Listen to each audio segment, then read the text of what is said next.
আজকে আপনারা বলুন, আপনাদের আজকে প্রত্যেক মাসে বা সপ্তাহে আপনারা কয়টা মিছিল করেন ভারতীয় জনতা পার্টির পক্ষে?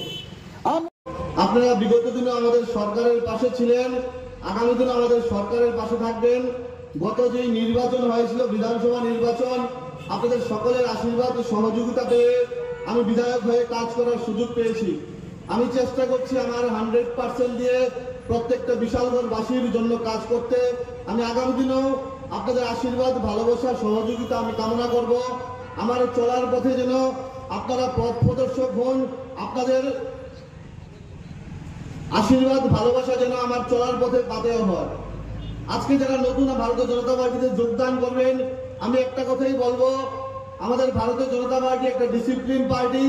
আমাদের ভারতীয় জনতা পার্টির যে নীতি আদর্শ আছে সেইটাকে মাথায় রেখে বুথ স্তর পর্যন্ত আমাদের সংগঠনকে মজবুত করতে হবে এবং সারা বিশাল করে আগামী যে নির্বাচন আসছে, লোকসভা নির্বাচন, সেই লোকসভা নির্বাচনকে বিরোধী শূন্য করতে হবে।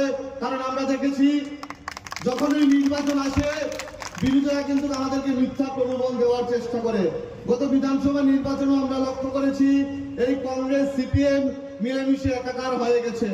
এই রাজনৈতিক পার্টিগুলো দেউলিয়া হয়ে গেছে। আমাদের লক্ষ্য রাখতে হবে, আমাদের সজাগ দৃষ্টি রাখতে হবে প্রত্যেকটা বুথে আমাদের